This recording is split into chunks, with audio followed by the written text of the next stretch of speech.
Hello and welcome to day 6 of Lifebook's 30-day challenge. So happy to have you here with me today as we continue our exploration of the intellectual category, which we began yesterday.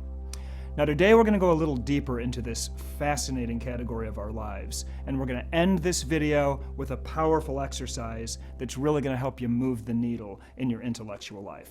The intellectual category is one of my very favorite categories, and it's one that's virtually ignored in the personal development world. And that's unfortunate because this is an incredibly important category that we should take seriously and spend a lot of time developing, because this category is like your navigation system to help you get through life.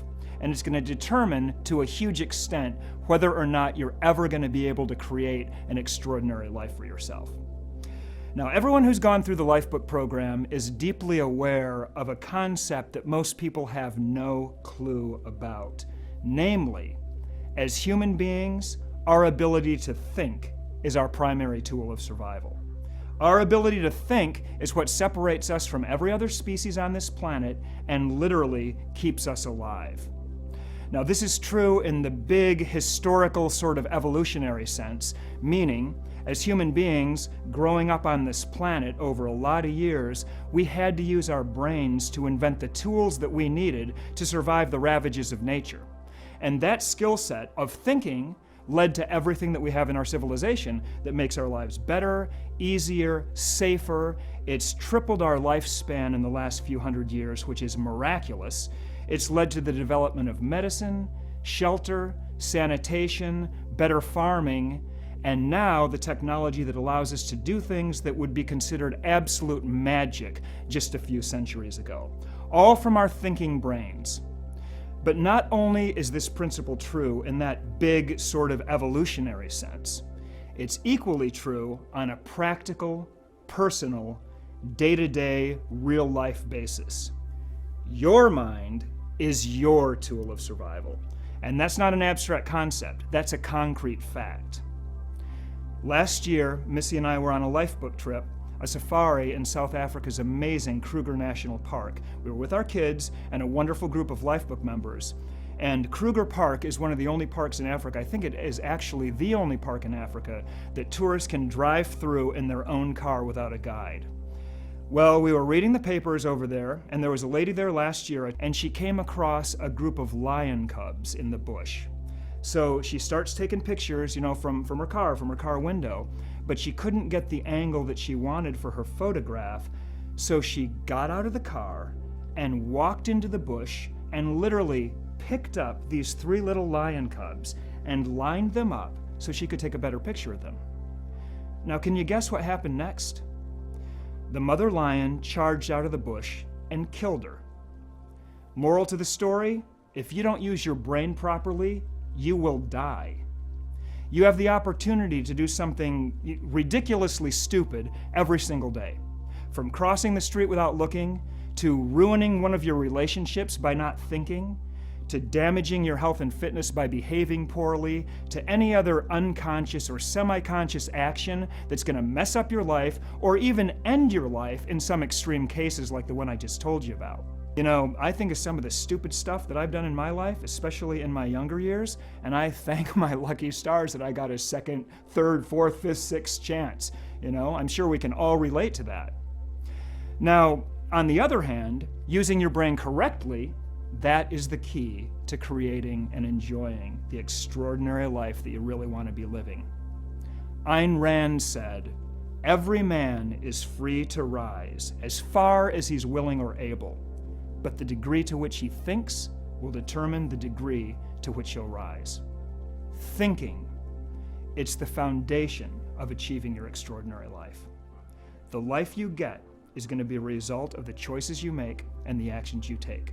And every action you take, good or bad, every choice you make, positive or negative, every accomplishment you experience, every setback, every mistake is preceded by a thought.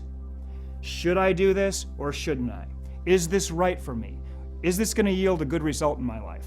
What are my odds of success here? Am I going to be able to pull this off? Do I really want this? Doesn't matter whether it's a little decision, like what restaurant to go to for lunch, or a big decision like whether or not to get married or whether or not to start a new business. Every single action that you will take is preceded by a thought. Therefore, the more conscious you are about your thinking and your decisions, the better your choices are going to be and the better your life is going to be. Thinking, consciousness is the key to shaping the life you want.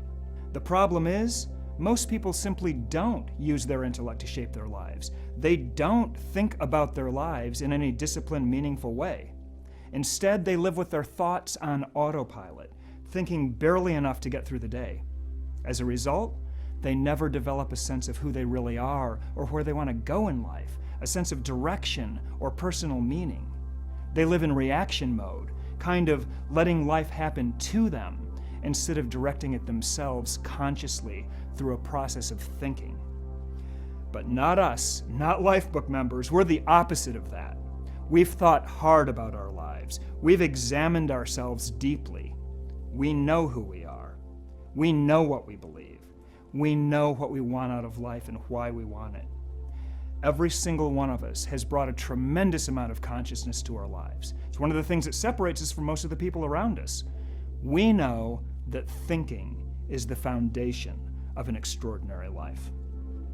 But here's something else we know. Thinking alone is not enough to achieve that extraordinary life. Yes, it's the foundation, but you got to throw in some doing with all this thinking too, right? Václav Havel said, "Vision is not enough. It's got to be combined with venture. It's not enough to just stare up at the steps. We got to step up those stairs." See, once you define the kind of a life that you want to create, you've got to move. You got to take action.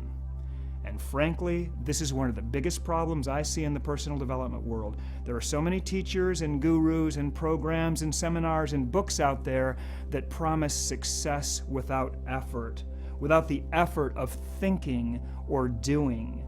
It's the miracle diets out there, the get-rich-quick schemes, all the magic pills. Remember when the law of attraction was the flavor of the month? That was for a long time in personal development. The law of attraction, as it was commonly taught, definitely implied success without effort, a shortcut to getting what you want out of life, an effect without a cause. And that is very appealing to people who want to escape the burden of thinking and the burden of doing, which is why it blew up. People want something for nothing. They want their desires to just sort of magically appear. It's like, I want a beautiful body, but I don't want to be bothered to discover my own personal recipe for making it happen and then do those things. I don't want to diet. I don't want to work out. I want an extraordinary love relationship, but I don't necessarily want to think through what's really going to be required to achieve it and then do those things. That just sounds like too much work. I want to achieve my dream life, but damn, it's a lot of work to define the person I want to become and the life that I want to live and then do what's required to bring it into reality. That sounds hard. I want the result, but I don't want to do what it takes to make it happen. I want it to happen by magic. I would much rather attract it than have to create it. Well, yes, that would be really, really nice. But I can say with a pretty high degree of certainty that you will never, ever, ever attract an extraordinary life that works at a high level in every important area. Or, as we refer to it sometimes at Lifebook, a 12-category smart life. Simply is not going to happen. Now, the law of attraction is a great tool to have in our 12-category SMART toolkit. Why? Because positivity is way better than negativity and cynicism. Because visualization is crucial. We are all about visualization at Lifebook. Because a deep belief that you can actually achieve your life vision is a huge advantage. If you don't believe you can do it, I guarantee you won't be able to do it.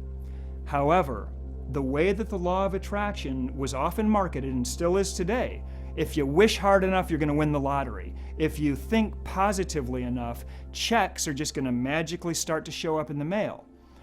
Well, if that's going to be your primary personal development strategy to build an extraordinary life, well, it better not be, because that's just silly. Ever heard the phrase, God helps those who help themselves? If you want an amazing life, don't you think the universe might require some effort on your part? I mean, you can either sit around waiting for the universe to do all the work, wishing and hoping and waiting to effortlessly attract stuff, or you can get off your butt and roll up your sleeves, figure out what you want and what you need to do to get it, and then start doing it and make yourself awesome.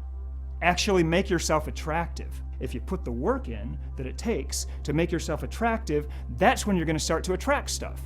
I mean, I personally believe in the law of attraction. I believe that it works really, really well, but it's often the result of more effort, not less effort. I've been studying personal development strategies for a long, long time, and it's been my experience that there is no such thing as success without effort. On the contrary, every single goal that you set is going to come with a price tag. And creating your extraordinary life is the step-by-step process of paying the price for every single goal upon which your life vision rests. You can't be in great shape without eating right and exercising. You can't be knowledgeable without learning. You can't have a loving marriage without being loving. You can't be a great parent without setting a good example for your kids. You can't be anything without doing what's required to be that thing. There's not going to be a shortcut. A 12-category smart life is not normal. It's not easy. It's an anomaly of nature. It's very, very rare that you're ever going to see it. The universe is not going to hand you an extraordinary life. But here's the good news. You are absolutely capable of assembling it, brick by brick, through conscious action, by thinking and by doing. You don't need a magic pill. You don't need a guru. You need to stand on your own 2 feet and trust your own judgment and your own intelligence. You need to use your awesome brain that you've been given to think about what you want and think about what will be required to achieve it and become the primary intellectual driving force behind every goal that you have, every vision in your life, every single desire that you want, and then go out there and create it. Which brings us to our intellectual exercise for today.